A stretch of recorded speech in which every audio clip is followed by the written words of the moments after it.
besarnya lautan masih dalam kandungan beliau.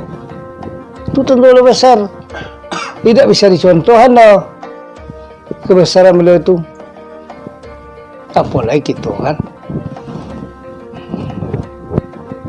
Itu jadi itu yang dilatih berkelawat untuk menyempurnakan diri berhubungan dengan Allah. Jadi kalau seandainya lah kita berbiasa berhubungan dengan Tuhan, dengan Allah, di saat-saat kita akan berpulang, itu nangka kita tampuang, itu nangka kita tulis. Jalan itu lurus, itu nangka ditampuang. Itulah yang titian syaratul mustaqim. Jalan yang lurus. Syaratul mustaqim. Jalan yang lurus. Titian mustaqim itu ya titian yang lurus. Titian lurus itulah perpisahan nyawa dengan tubuh, itu menempuh jalan yang lurus kembali kepada Allah.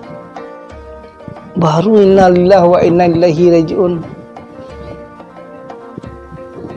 Tak boleh mati dulu sabuk saya inna lillahi wa inna ilaihi raji'un, datang kepada Allah, kembali kepada Allah, macam itu saya kembali. Tak bisa lah. Itu dihamalkan satu ibadah. Itu yang berkelawat namanya. Berkelawat ke bahagia. Karena barari lo umpama adulo hari-hari khusus itu tuh sebenarnya tergantung kawak saja deh. Cuman dek orang dulu kalau udah orang terikat naksabandi itunya ada sampai 10 hari semulai dari awal puasa. 10 hari menjelang puasanya masuk sampai 10 hari. Jadi ada dua keuntungan ini. Pertama sekali solat berjamaah selama sampai 10 hari. Itu sebenarnya kalau zaman kini orang lah maju. Jadi tidak wajib lo mau ngajuan itu lah. Karena setiap waktu orang lah azan masjid. Setiap waktu orang lah sembahyang berjamaah. Itu berarti kalau arti nama ibadah solat itulah diganti di orang secara modern. Tidak lo meninggal itu udah cuma ada persamaan dengan itu. Oh, ada persamaan lagi ya? Ada persamaan. Kalau orang lah solat dia waktu itu tentang ibadah solat. Cuma zikir leh. Kan itu. Zikir itu kok perlu kita latih diri kita kok. Kan tak wajib di surau saja lah. Tidak harus di masjid saja lah. Itulah kita tidak terputus berzikir kepada Allah walaupun di mana saja, walaupun tempat apa saja. Yang dilarang oleh Rasulullah di dalam hadisnya, jangan sekali-kali kamu baca kalimatun thayyibah di tempat berak atau di tempat yang kumuh.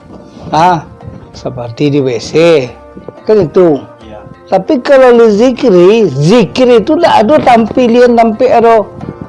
Karena tak dizaharkan lah. Jadi kalau kita kasinan saja berpegang, tak boleh kita membaca kalimatun thayyibah di tempat enam berak atau segala macam. Kalau seandainya kita mati dalam tu lagi kira. Sama kita pulang. Tapi kalau dizikri ingat kepada Allah di mas saja. Tampek berak, ditampek lalu, dalam cimak, di jalan apa segala macam, itu mengingat. Kalau mengingat Allah, itu tak ada pantangannya tu.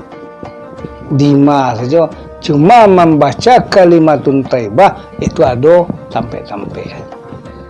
Kau membaca Quran lah di tampek yang suci. Tak boleh membaca tampek sembarangan.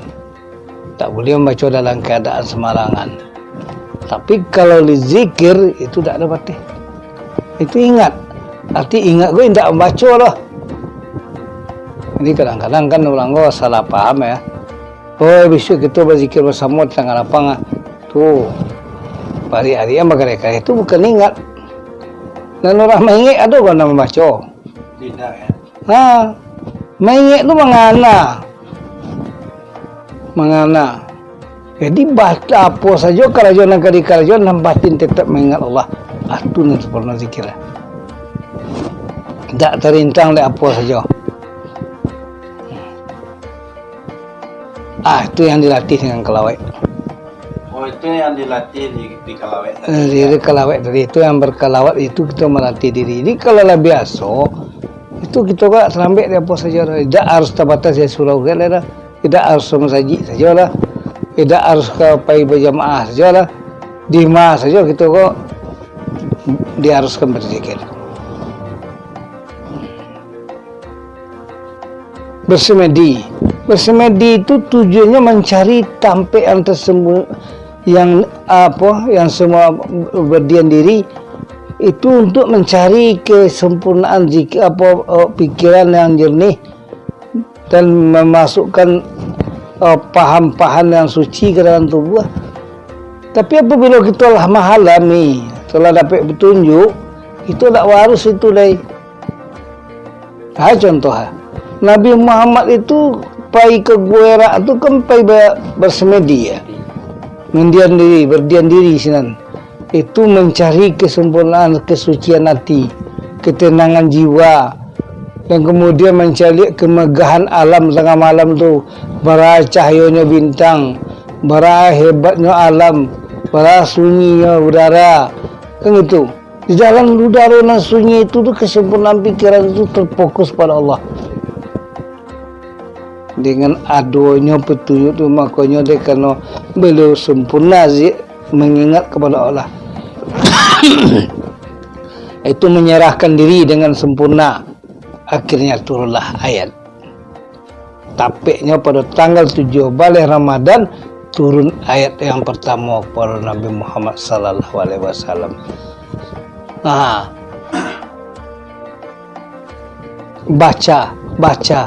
Baca olehmu nama Tuhan kamu.